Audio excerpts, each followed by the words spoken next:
4 more chamber qualifiers and a bunch of injuries. Next, let's start with qualifiers and end in styles. So let's start the 10 count with topic number 1, a 1% probability trick shot. Ah yes, another Charlotte Jade ramp confrontation. That could only mean one thing, a Charlotte win against Nia and Kiana to advance to the chamber. Wait a second, this says here that Kiana won?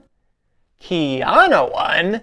How did this happen? Kiana got in her Samoan on Nia, making it look awfully easy in the process, but that was all that we could expect from her, no? Well, Nia played the hits with some crushing hip attacks and a stink face, a couple pop-up headbutts, a pop-up Samoan, a leg drop, and an annihilator that was so hard that the entire feed cut out. But this landed right where we expected, with Charlotte following a sit-out powerbomb with a figure 8, only for Kiana to slide underneath Charlotte for a crafty and surprising pin. So with Alexa and Kiana in, and Charlotte and Julia out, I'm not exactly sure this is now heading for each of them, other than I wouldn't bet on the former two to win that chamber match. But perhaps both duos will fall apart and they'll fight each other for that US title instead. And in the other SmackDown Elimination Chamber qualifier, there would be no Hayes-Williams reunion, other than for about 10 seconds, as both men were determined to punch their ticket to the chamber. The good news is that these two have strong chemistry together and made this match go pretty smoothly. Now credit to Damian Priest here as well, as he made it for a great base for both of his opponents to work off of, while also getting in plenty of offense, where I thought his flurry of spinning kicks was most impressive. My only negative note here was that I thought they got a little bit too cute by half, with counter after counter for a bit too long, particularly near the end, but the true finish of Priest punching Hayes out of the air to stop the nothing but net, and then eating a pair of trick shots, was fantastic. And that will give us the right choice of Trick Williams to see what he can do now in the chamber. Topic number 2, a Big Sexy Yeet, as the last match on Raw was the final Women's Elimination Chamber qualifier, and Raquel Rodriguez scored a much smaller upset by getting the knees up to stop an insane elbow and then hitting the Tejana on Kairi. I suppose Kairi taking yet another pin was the lock of the century here, but she was again pretty hilarious with the look she gave after high-fiving Io when they briefly teamed up. I'll again note here that her insane elbow to the floor somehow does very little damage compared to the standard version, so I think she should do something more distinct when flying to the floor. Io was again in rare form with a plethora of missile dropkicks and moonsaults, but the Raquel-essence continues as she looked right at home against two much smaller opponents. But to be real, this was her first win in her last 7 matches, which is clearly much less dominant than they'd like you to believe. So the interesting scenario this sets up in the chamber is that 5 of the 6 women have tag partners, but none of those partners advance to the chamber, so what kind of dynamic will that create? But speaking of strange dynamics, we certainly got one in the Men's Elimination Chamber qualifier, as Big Bronson Reed ended up tearing his distal biceps tendon right before the commercial break on what appeared to be a rather benign breakup of a pin attempt. But with a lot of coaching by the ref, an audible was called in the back, and Jey Uso went on to win with a spear and a splash. And I have to say props to both men, as they had put something together pretty good in such a short amount of time. It sure seemed like the ref having to say so much to Jey and the original El Grande Americano that Reed was clearly going over here to reach the chamber, which would have been where I would have been very happy to see Reed and LA Knight square off again, so that would set up their WrestleMania match that I somehow picked the week after WrestleMania 41. But man, it would have been so much more fun had they picked Original to win here, as Jey has his tag title, while El Grande Americano still has plenty more entertaining character development that he can grow as a fresh stateside-only babyface before a likely scenario against the other Americano. Topic number 3, a night of injuries, but Reed's distal biceps tendon was merely kicking things off on this very strange edition of Raw, as the second match was the much anticipated one between Maxine and Natty, and after a very fast start by Maxine that sent Natty to the floor and then into the barricade, Natty merely kicked Maxine once and it sent her into the post, and not even that hard, but she apparently hit her head in such a way that she was KO'd. And with that, could that be the end of Maxine's push, or will she need to get revenge once she's recovered from this concussion?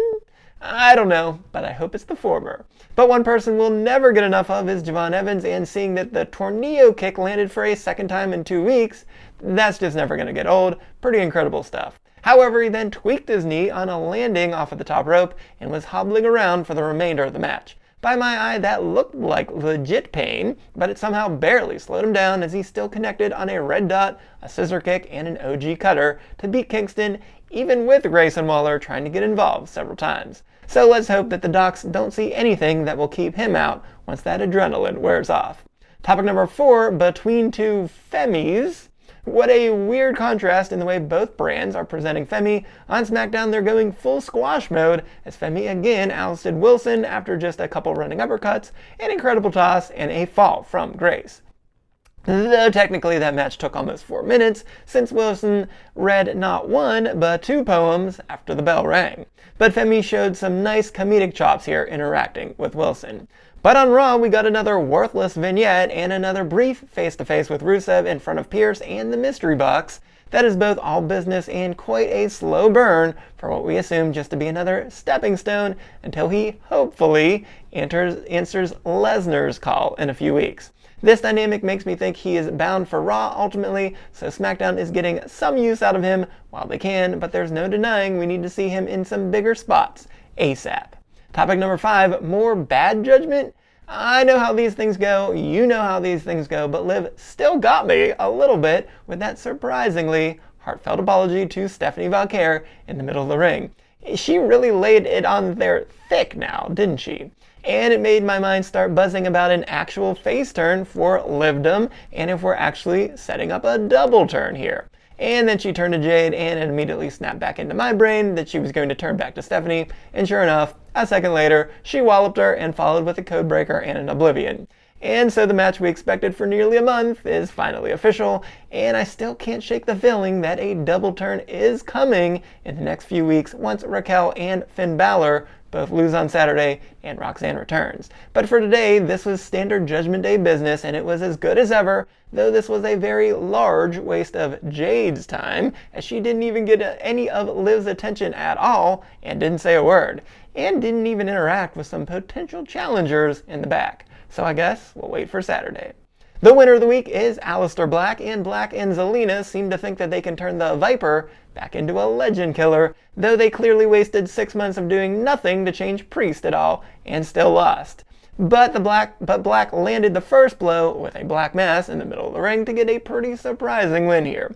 Of course, Black seemed to be dead to rights following Orton's draping DDT from the announce table to the floor until McIntyre inserted himself and hit Orton with the title to the dome.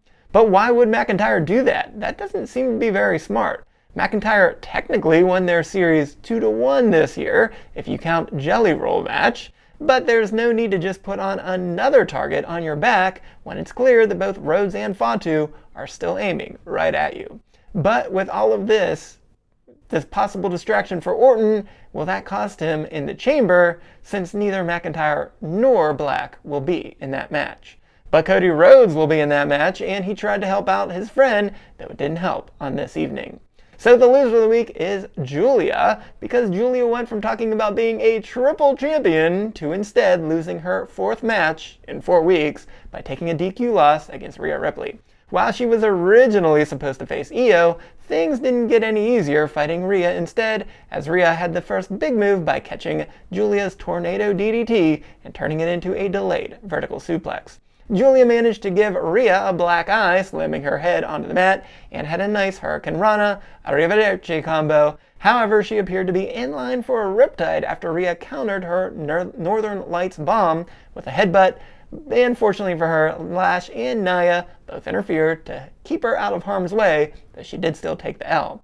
Unfortunately, Julia may now just be a footnote, as the Irresistible Forces are getting another chance at the tag titles, and her manager, Kiana, is the one with an opportunity inside the chamber. So she better hide or hold on tight to that title before someone actually steps up to challenge her, because nothing is coming up Julia right now.